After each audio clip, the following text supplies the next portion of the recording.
Do you believe that a mistake was made here, though, to have this conversation, to add a reporter, and to have it on an unsupported, classified group setting? Caitlin, as I've just told you, I've just answered the question. I wasn't a part of it. And, I'm not going to speculate more than what the president's already talked about and those who've been involved have talked about. But we'd love to talk about the veterans. Yeah, and I do have questions about the veterans, but given what we saw with the group chat and how this was used, you are a member of the cabinet. You obviously know these other members, several of them who were in there. Is this typical for the cabinet to have conversations over Signal? Is this something that you use? Well, Caitlin, since you undoubtedly do not want to talk about the VA, I have a question as VA Secretary.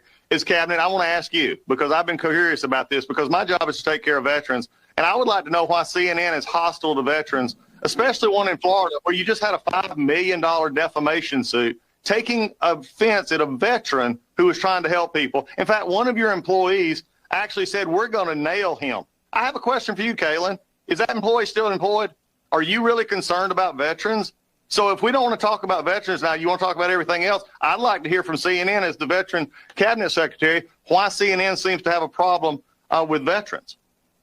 Well, Mr. Secretary, respectfully, my question was about whether or not you as a member of the cabinet use this. And respectfully, I'm conducting the investigation. And I do have a lot of questions for you on Veterans Affairs, but I don't think it would be unwarranted to ask what you want to do is talk about a subject that I've already answered. And if you want to continue this like this, that's fine.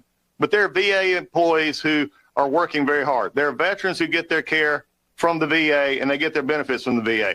And it does me no good to speculate on something that I've already asked and answered. So I've asked and answered your question. Why don't you answer mine? Is this person still employed who said they were going to nail one of my veterans, who you had to do a $5 million award from the jury because of defamation, and then you settled the case? Answer my question. Respectfully, sir, I'm asking the questions here, and I have no involvement in what you're referencing there. But if you don't want to answer the question about whether or not